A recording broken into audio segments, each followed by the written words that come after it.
Sim, sim, tá. Tudo certo, então. Hoje a gente vai fazer a aula assim de novo, tá? Porque. Vou esperar o Roger digitar, porque vai que tem algum problema técnico, né? Hum, Tá, se o som ficar muito alto ou algo do tipo, vocês vão avisando, daí nossa assistência técnica aqui me ajuda a melhorar isso. Hoje a aula vai ser assim de novo, tá, pessoal? Porque eu não tive muito tempo de preparar exercício para vocês. Então, quem conseguiu ver lá na plataforma, eu postei só o material de apoio, que foram os slides e uma videoaula, que vocês gostam de videoaula, né? E daí vai ficar por isso, tá? Daí hoje a gente vai conversar, vou dar uma aula assim, vou, tipo, passar o conteúdo para vocês, e depois eu vou preparar uma lista de exercícios, que eu acho que eu posso até amanhã para vocês. E aí vocês podem ficar resolvendo em casa, enfim, se ficar com dúvida, quando eu tiver aula com vocês de novo, daí a gente resolve as dúvidas que ficaram sobre exercícios, enfim. E vai ser assim hoje, tá? Beleza? Não sei se vocês conseguiram olhar lá na plataforma que eu postei os slides e postei a videoaula e o tema, né? Então a gente vai falar sobre citologia para continuar essa linha de pensamento sobre as células, enfim. Então, semana passada a gente falou da origem da vida, lá como que foi criado, enfim, da onde que surgiu as primeiras células e que elas eram muito mais simples. E agora a gente vai começar a falar de organismos um pouco mais complexos.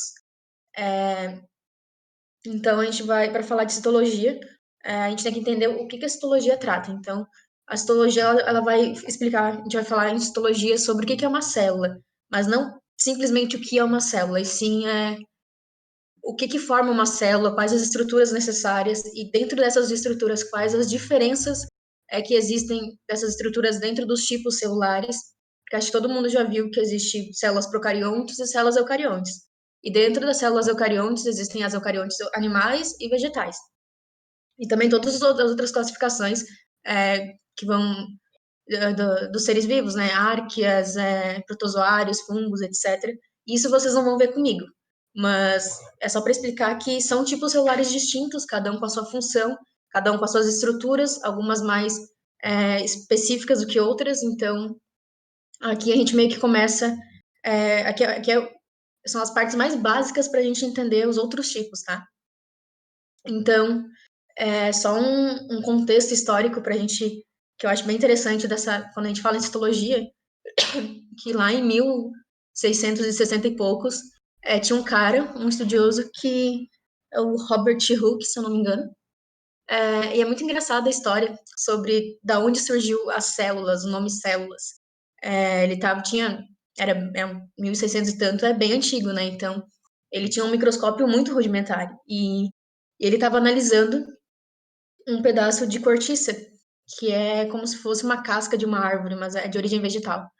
E analisando isso, ele percebeu pelo microscópio que eram vários quadradinhos. Ele conseguia ver no microscópio vários quadradinhos, como se fosse uma colmeia. Mas não uma colmeia, tá? Mas como se fosse uma colmeia, assim, vários quadradinhos. E aí ele pensou que aquilo pareciam várias celinhas, mini células. Então ele começou a achar um nome, surgiu disso. Do que esse cara, o Robert Hooke, ele observou no microscópio lá em 1600, que eram vários quadradinhos, várias células, uma do ladinho da outra. Várias células não. Várias várias celas, uma do ladinho da outra. E a partir disso, eles começaram a chamar, então, esses quadradinhos de células. E por isso que a gente tem esse nome, então, hoje. E por isso que a gente estuda, então, com esse nome. Aí, quando a gente fala, então, do que é uma célula, a gente tem que pensar o que compõe uma célula. Aí existe uma teoria, que é a teoria celular, que fala que as células, elas têm que se dividir. Então, toda célula, ela tem que sofrer algum tipo de divisão celular. Aí existem diversos tipos de divisão, né? Mas ela tem que sofrer divisão celular, ela tem que ser ela é a unidade funcional dos seres vivos. Então, ela é uma unidade funcional, e mais do que isso, é uma unidade funcional que compõe um ser vivo. Ou ela é simplesmente um ser vivo, ou ela compõe seres vivos, tá? Então, uma célula tem que sofrer divisão e tem que compor um ser vivo. Ela não vai ser simplesmente, sei lá, um pedaço de pano, ela é alguma coisa útil, ela faz alguma coisa, ela tem uma função. E uma função dentro de um ser vivo, tá? E essas funções, elas vão variar tanto de célula para célula, quanto de componentes dentro dessa célula, tá? Daí a gente vai falar depois, quando a gente começar a falar das organelas do citoplasma. E mais do que isso também, cada célula tem que ter uma estrutura muito bem formada, que é o que a gente falou, que a gente começou a falar na semana passada. Como foi formada a membrana, enfim, o material genético, né? Então, uma célula ela tem que ter uma membrana plasmática que vai encobrir essa célula, que vai manter, que vai gerar um compartimento para que essa célula tenha uma função ali interna, né? Então, ela tem que ter uma membrana plasmática. Essa membrana plasmática vai ter um líquido, uma massa fluida, né? Dentro dessa que vai ser coberta, vai ser recoberta por essa membrana plasmática, que é um citoplasma. Então, existe uma membrana plasmática, existe um citoplasma e vai ter material genético também. Quando a gente fala agora dos seres mais, quando a gente focar mais em eucariontes, a gente vai precisar sempre pensar no núcleo. Então, é membrana plasmática, citoplasma, material genético e núcleo, tá? Porque vão ter células que não têm núcleo, que tem material genético solto nesse citoplasma mesmo. Mas quando a gente fala de células um pouco mais avançadas, aí também é necessário o envoltório nuclear para compor a estrutura dessa célula, tá? Mas a princípio é membrana celular, membrana plasmática, material genético e citoplasma. Nesse citoplasma vão ter algumas outras coisas que a gente vai falar mais na frente. E dependendo do tipo de célula, também é importante ter um núcleo, tá? Um envoltório nuclear. Então, isso é tipo o básico do que a gente tem que ter noção que é uma célula que compõe uma célula e por que existem células, tá? Para desenvolver funções, enfim.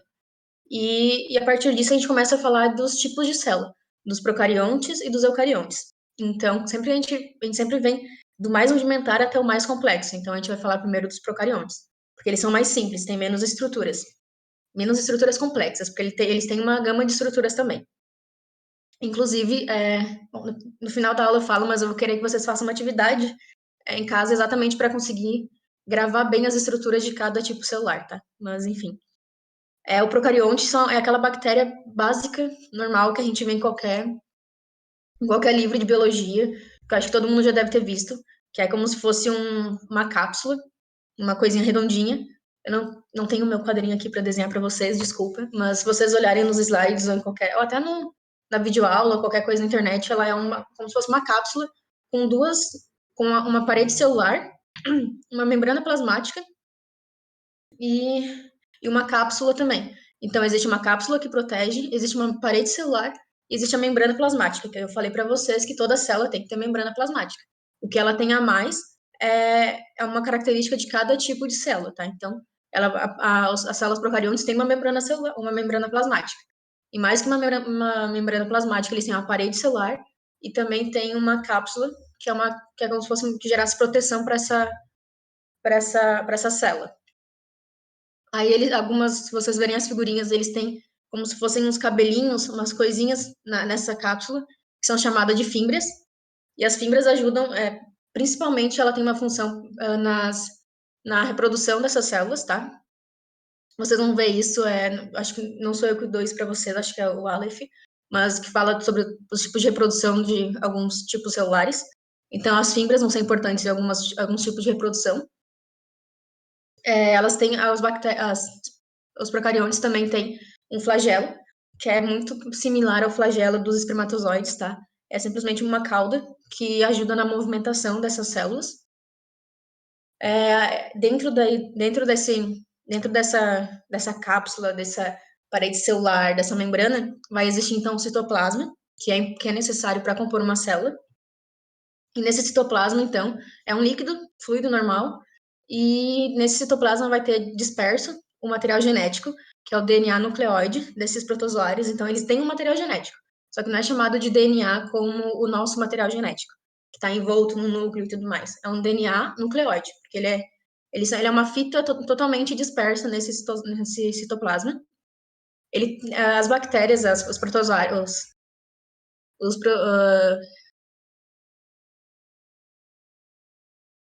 procariontes, nossa, o nome acabei de falei o nome da aula inteira, mas esqueci.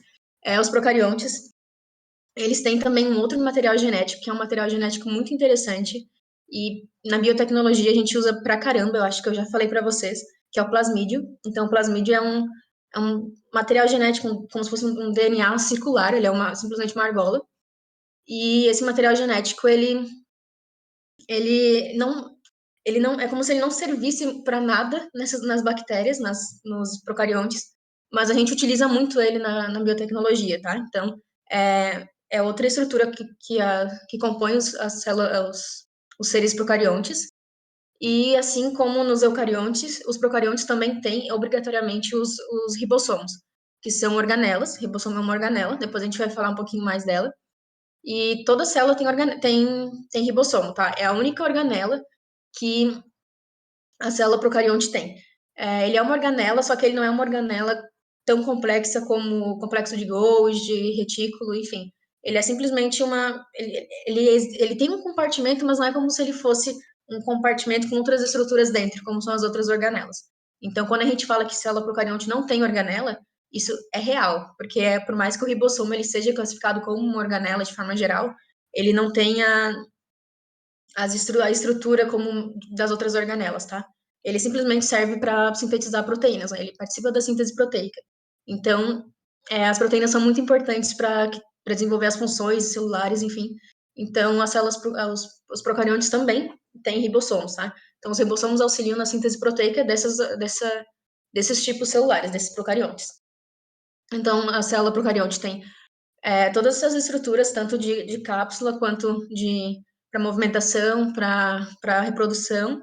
Existem as estruturas internas, que daí é o DNA nucleóide, o plasmídio e os ribossomos, e fechou, tá? Então, uma célula procarionte, ela possui essas estruturas. Essa é a estrutura básica de uma célula eucarionte, tá? Eucarionte não, procarionte.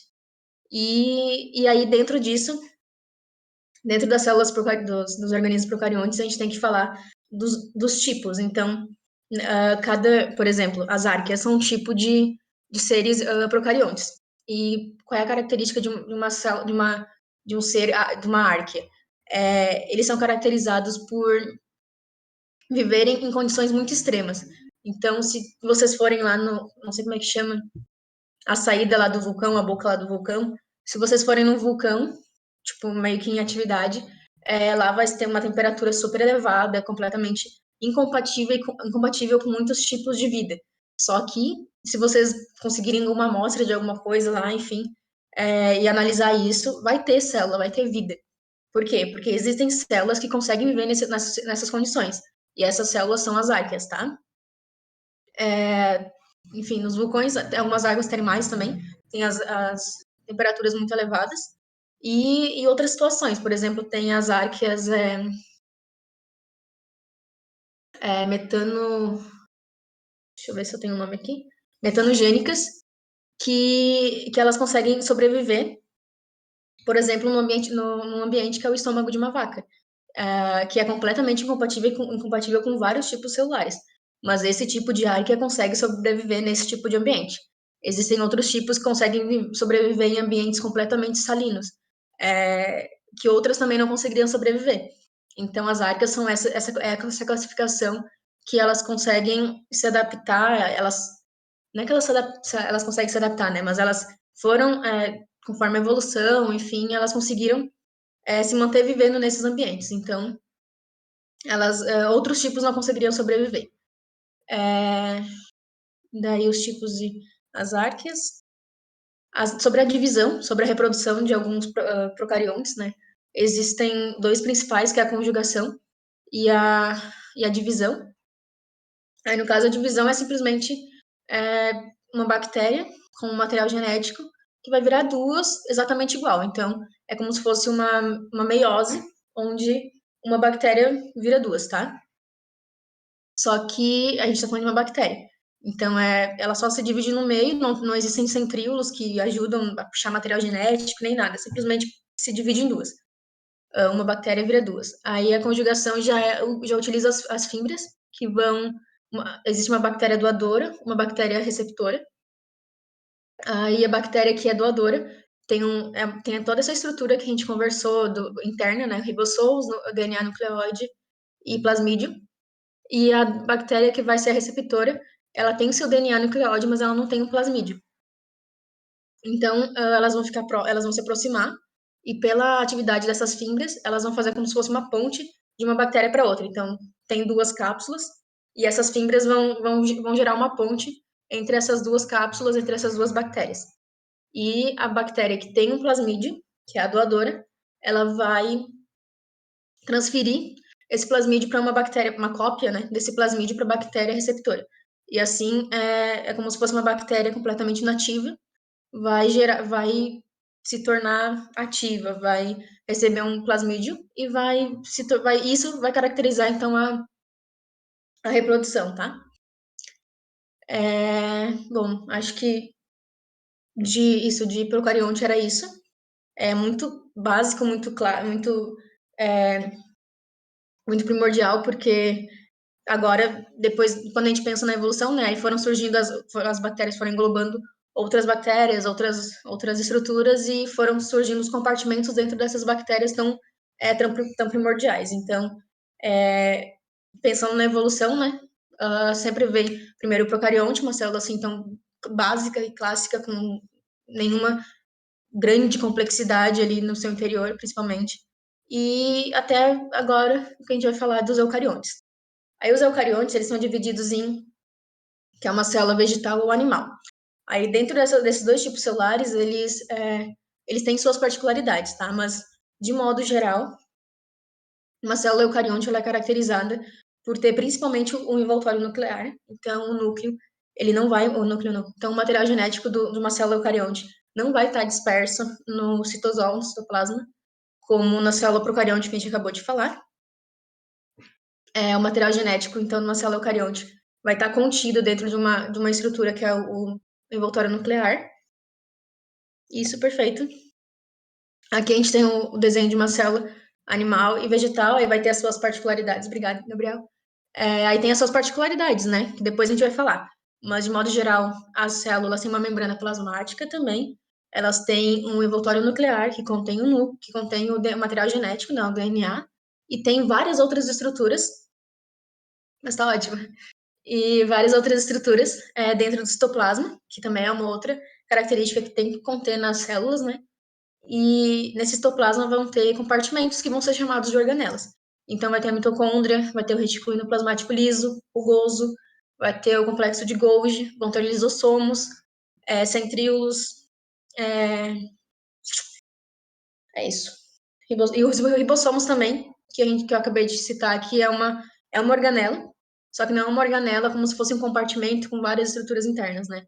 É uma organela que participa da síntese proteica, então ela está tanto nas eucariontes quanto nas procariontes. É uma organela que vai estar solta no citoplasma das células eucariontes também, só que os ribossomos também vão estar aderidos nas paredes do complexo não, do retículo endoplasmático rugoso, tá? Então, existem ribossomos livres, existem ribossomos aderidos em outras organelas. Bom, então, membrana plasmática, que envolve várias organelas, tem o citosol, tem o citoplasma, né? Esse citoplasma, ele é simplesmente ele é toda a região que fica entre o envoltório nuclear e entre a membrana plasmática, tá? Isso é o citosol. Aí, então, no citosol tem o citoplasma, o citosol. Então, no citoplasma tem um líquido e tem as organelas. E mais várias outras coisas dispersas nele, né? Então, quando a gente fala desse citoplasma, dessa parte fluida, dessa parte líquida, a gente está falando mais especificamente do hialoplasma. O hialoplasma, então, é o citosol, é a região do citosol que é líquida. Então, é onde vai ter, ele é composto por água, por algumas proteínas que vão ficar livres nesse líquido, né, nesse fluido. Água, proteínas, vão ter sais, vão ter, enfim, N estruturas, N substâncias, enfim, que vão estar ali dispersas e conforme a necessidade da célula, às vezes isso vai ser utilizado ou não. Então, esse é o hialoplasma. E tem o citoesqueleto também no hialoplasma, que é como se fosse cordinhas que vão passar por toda a região do hialoplasma, toda a região do citoplasma também, querendo ou não. E esse citoesqueleto ele é muito importante porque porque ele dá a estrutura para a célula. Então, se uma célula é redonda, é porque o citoesqueleto daquela célula foi programado para dar essa, essa forma para esse tipo celular. Se a célula é em cubo, se a célula enfim, oval, se a célula é sei lá como, é devido ao citoesqueleto que está presente nesse hialoplasma, que vai dar a forma estrutural desse tipo celular, tá? O citoesqueleto é muito importante, porque mais do que dar a forma da célula, ele também mantém as organelas nos seus devidos lugares. Então, por exemplo, a gente vai falar que, que o retículo endoplasmático rugoso ele tem que estar sempre próximo do núcleo. Então, alguma coisa tem que manter ele próximo ao núcleo, porque as organelas elas não ficam ligadas uma na outra, elas ficam próximas.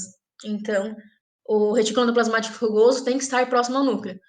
E o complexo de Golgi tem que estar mais próximo da membrana plasmática. É isso que a responsável por manter isso, as organelas nos seus devidos lugares, então, é o citoesqueleto, tá? E faz a movimentação. Então, quando você, sei lá, uma mitocôndria foi sintetizada, foi criada, e essa mitocôndria tem que ir para, sei lá, para o outro lado da célula. É a partir desse citoesqueleto que ela vai ser movimentada, tá? Então, beleza, citoesqueleto é importante, bacana.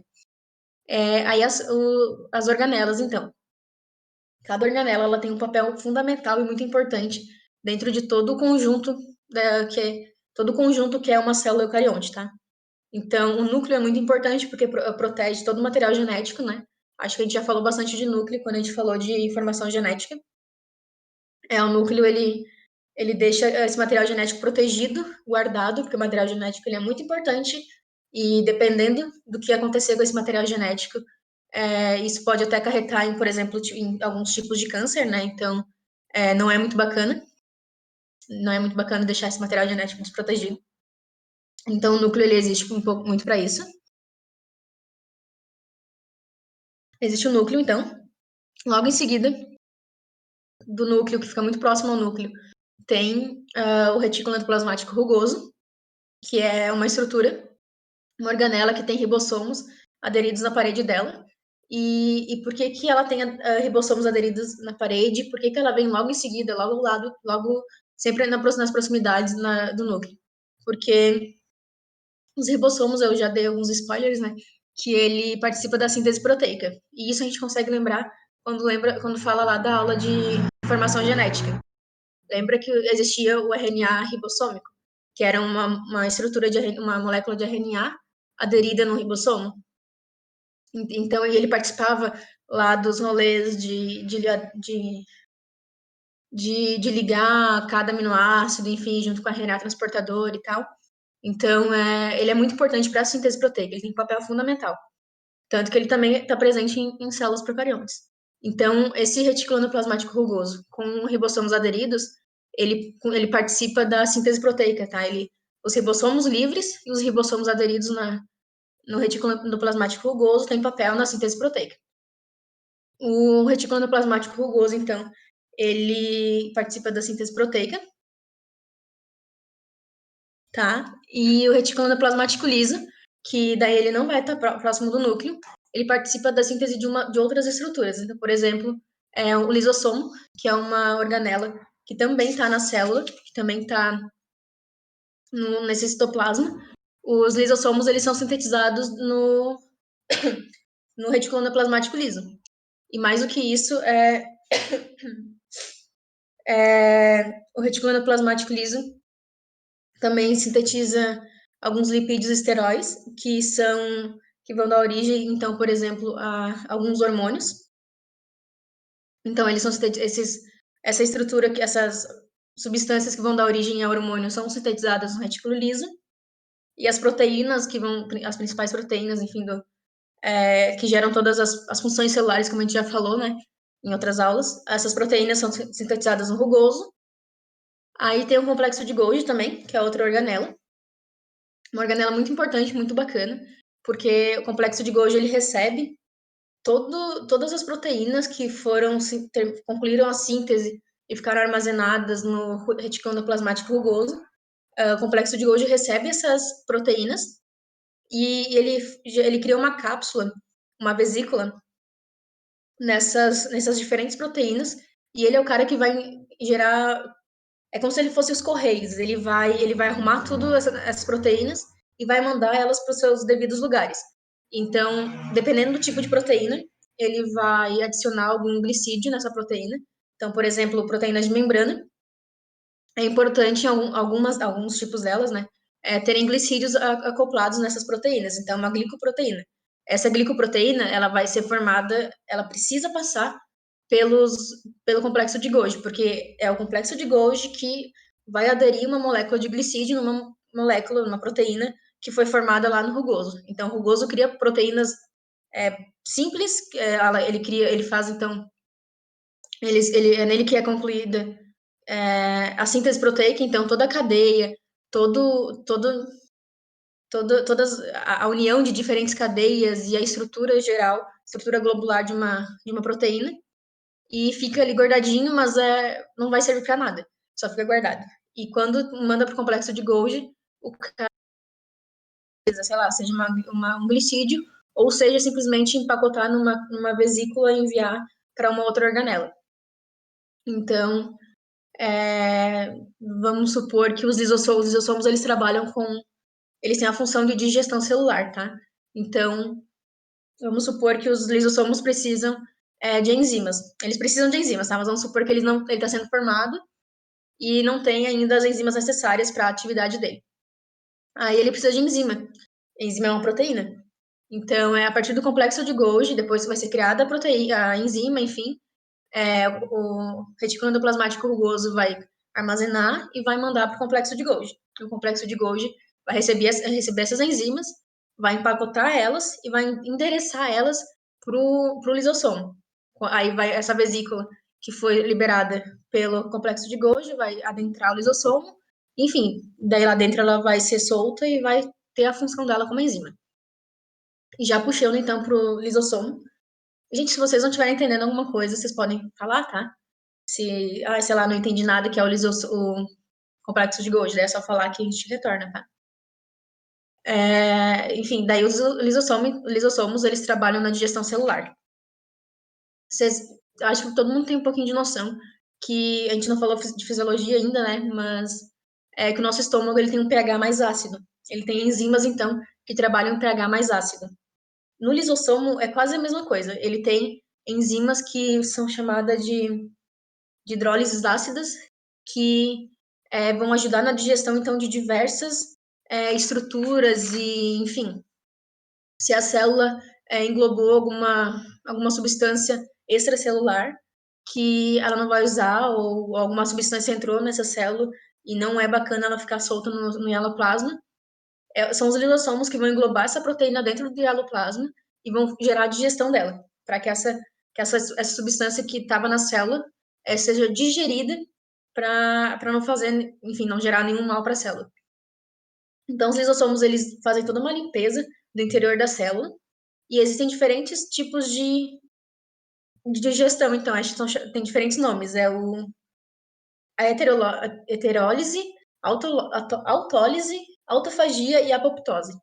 Então, essas quatro são os 4 tipos de digestões que o lisossomo realiza. Então, por exemplo, a apoptose, já que o interior do lisossomo ele é ácido, porque ele trabalha com enzimas ácidas para gerar essa digestão, se o lisossomo ele romper, se a cápsula, né, a membrana do lisossomo rompe, vai liberar diversas enzimas que geram digestão. Então, isso não é muito legal. Agora, se tu quer destruir a tua célula, daí isso pode ser muito legal. Sei lá, as células têm um tempo de vida, né?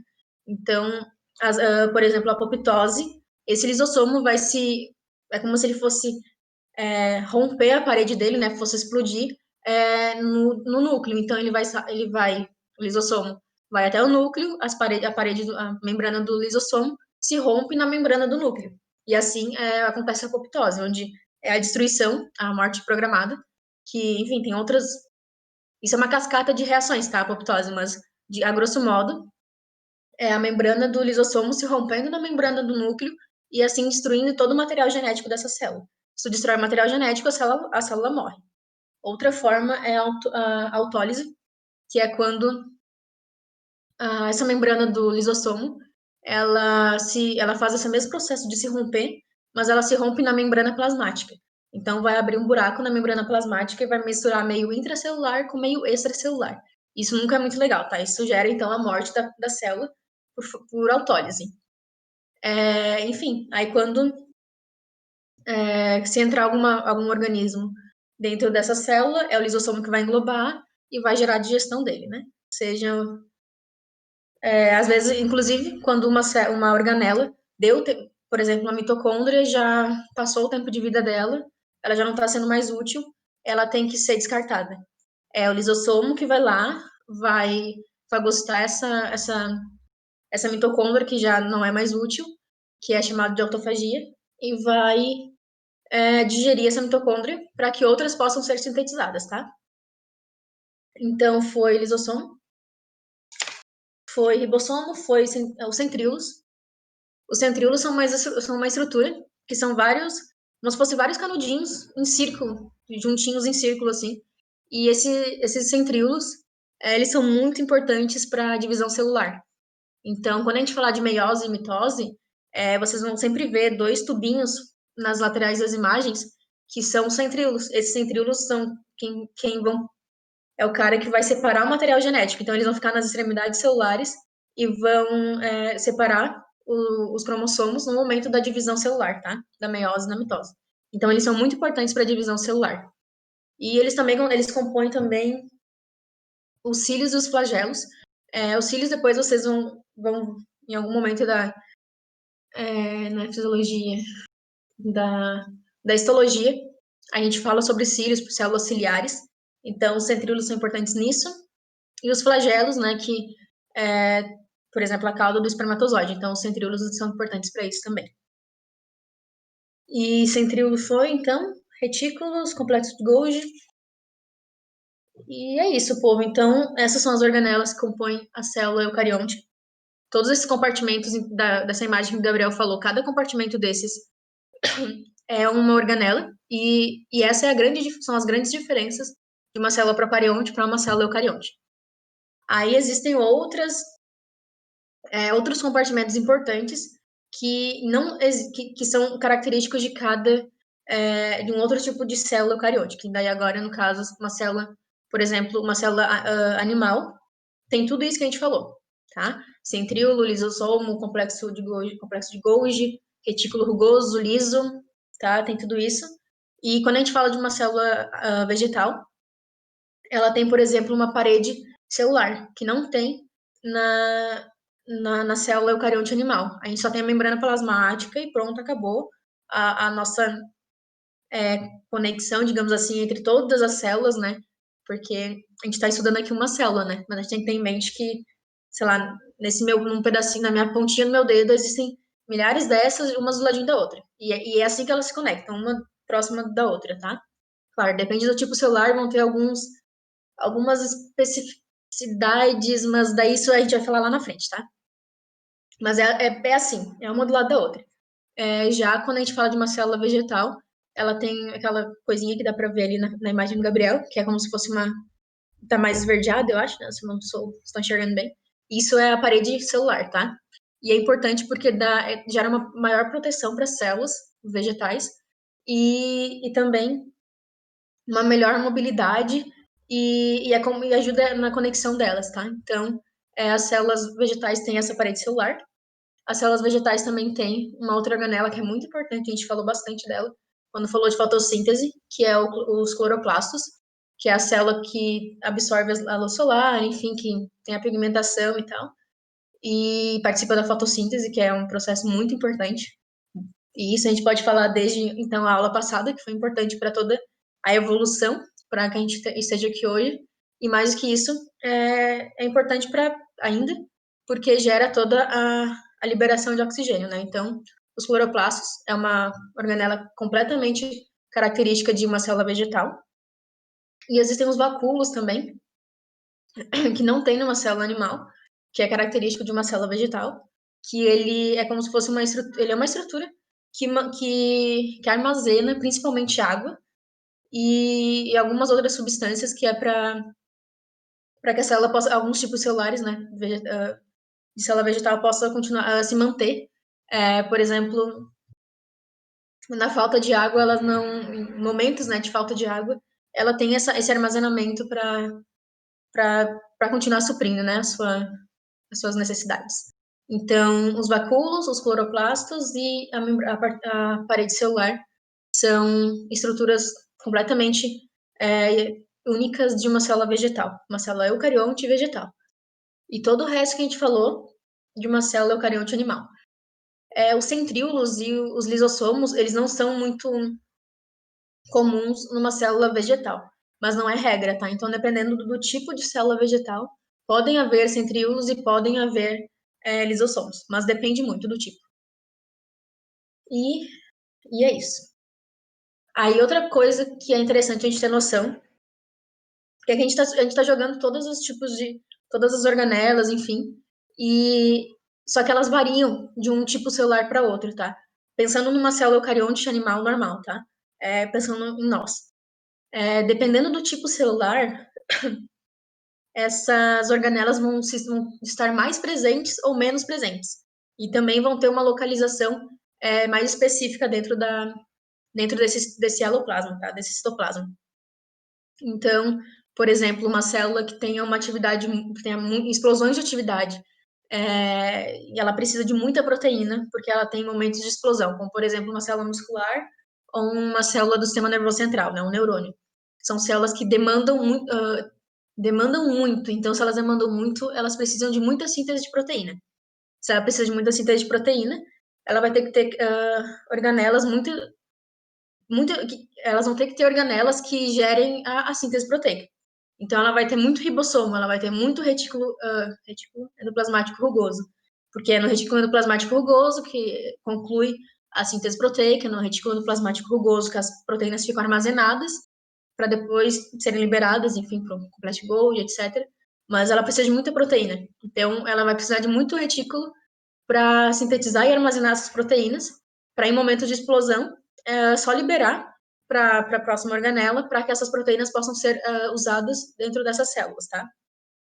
Então, células como, por exemplo, a tireoide, que precisa de muita síntese de hormônios, enfim, a glândula adrenal também, lá do supraadrenal, enfim, elas vão precisar de muito retículo endoplasmático liso, porque é no retículo endoplasmático liso que existe a síntese de...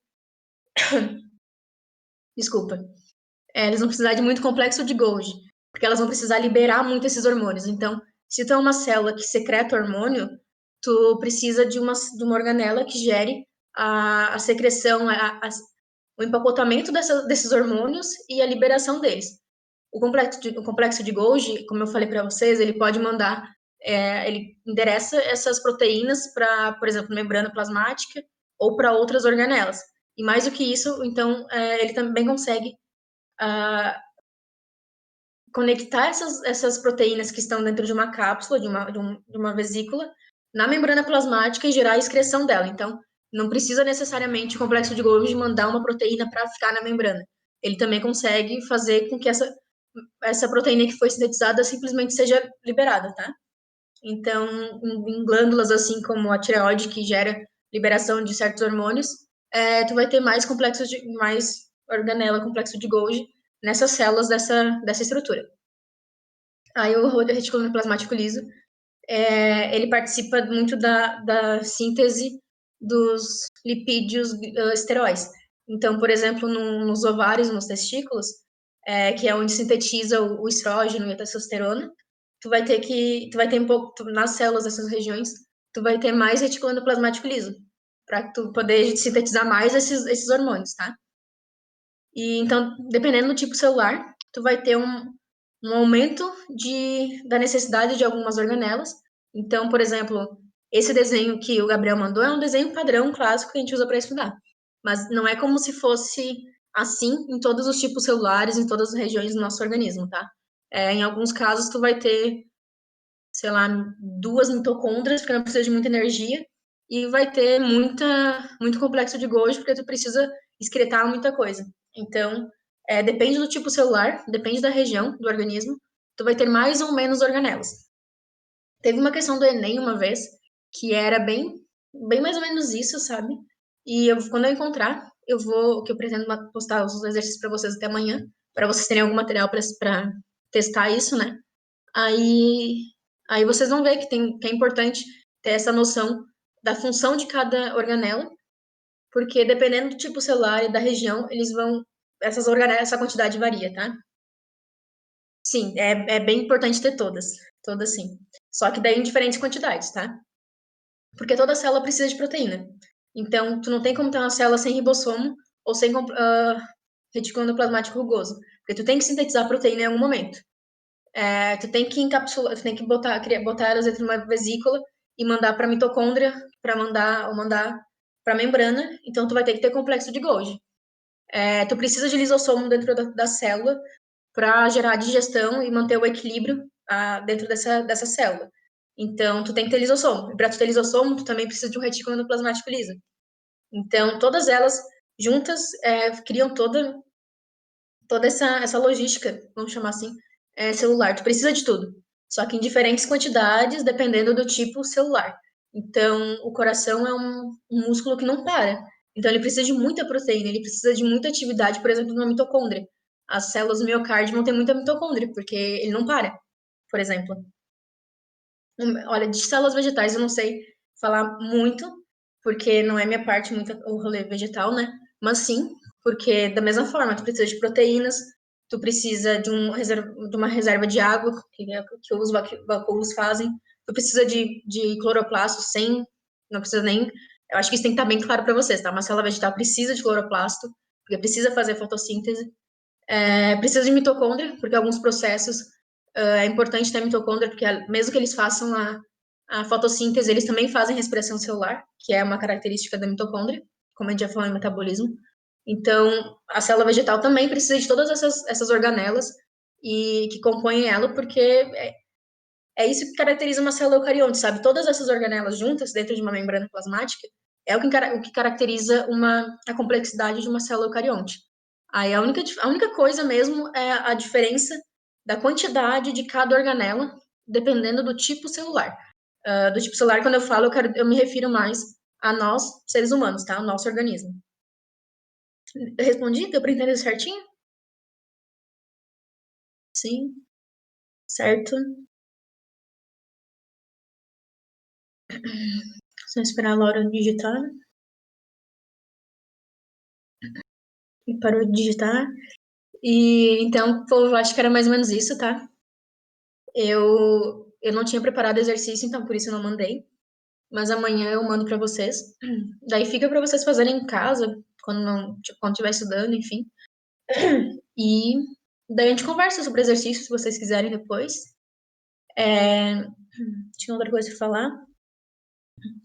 Uma coisa que eu acho bacana vocês fazerem, pessoal, é criar tipo umas tabelinhas com essas diferenças, sabe? Essas características. Então, por exemplo, qual é a diferença de uma célula procarionte para uma célula eucarionte? Aí vai lá e faz essas comparações, o que tem no eucarionte, o que tem numa procarionte. E, enfim, o que é igual vocês colocam na mesma linha, o que é diferente vocês colocam depois. Dentro das eucariontes, fazer uma tabelinha com a diferença de uma célula vegetal para um animal. Tipo essa imagem que o Gabriel postou, aí coloca todas as organelas, todos os nomezinhos no mesmo ladinho, para comparar o que tem e o que não tem, o que é só de uma e o que é das duas. Eu acho que fica bem bacana de gravar. A célula procarionte também, tipo, desenha. Eu não tenho aqui, eu não consegui, eu tenho a foto nos slides e eu acho que na videoaula ele também coloca. E desenha que fica mais bacana, fica mais visual. E, e é isso, daí façam essas tabelinhas, essas comparações entre o que é igual, as diferenças também, enfim. E depois a questão das funções vocês vão estudando e vão gravando, que é bem, digamos que, eu não vou dizer que é fácil, né, porque não é, mas é bem tranquilo quando tu começa a entender. Daí vai, por que que o retículo endoplasmático rugoso está próximo do núcleo? Porque o cara, ele conclui a síntese proteica, enfim, ele está envolvido na síntese proteica. Então, o núcleo não tem o DNA, que é a partir do DNA que se inicia toda a síntese proteica, que vai para RNA e etc, etc. Então, vamos começando a fazer esses links que daí vai ficando mais fácil de entender a função de cada organela dentro da célula. E mais do que isso, a partir do momento que tu entende a função da organela, tu vai conseguir entender quando o vestibular te dá um enunciado falando que é uma célula que precisa de muita proteína porque tem momentos de explosão. Pô, se precisa de proteína, precisa de muito retículo endoplasmático rugoso, muito ribossomo, e, enfim, se é uma célula de explosão, às vezes, dependendo do tipo, né? Vai precisar de muita mitocôndria também, e, enfim, assim por diante, sabe? Aí vai ficar mais fácil de vocês raciocinarem em exercícios que falarem sobre tipos celulares diferentes. Porque daí você já tem todo o arsenal de conceitos sobre cada organela, e isso assim torna um pouco mais fácil. Não sei se vocês conseguiram entender o que eu quero dizer, mas resumindo, estudem e gravem tudo isso porque depois facilita lá na frente conforme o conteúdo for passando e vocês vão perceber. E é isso, povo. Espero que tenha ajudado, tenha sido bom, que vocês tenham entendido. É um conteúdo um pouquinho mais básico do que o que a gente vai ver daqui para frente, né? Porque agora foram 2 aulas bem introdutórias. E depois, quando a gente começar a entrar em divisão celular, em fisiologia, em tudo mais, aí fica um pouquinho mais complexo e é bom ter tudo isso bem claro na cabeça. Show? Fechou? Vocês querem perguntar alguma coisa? Vocês conseguiram entender? Cadê o povo digitando? Sim, entendeu?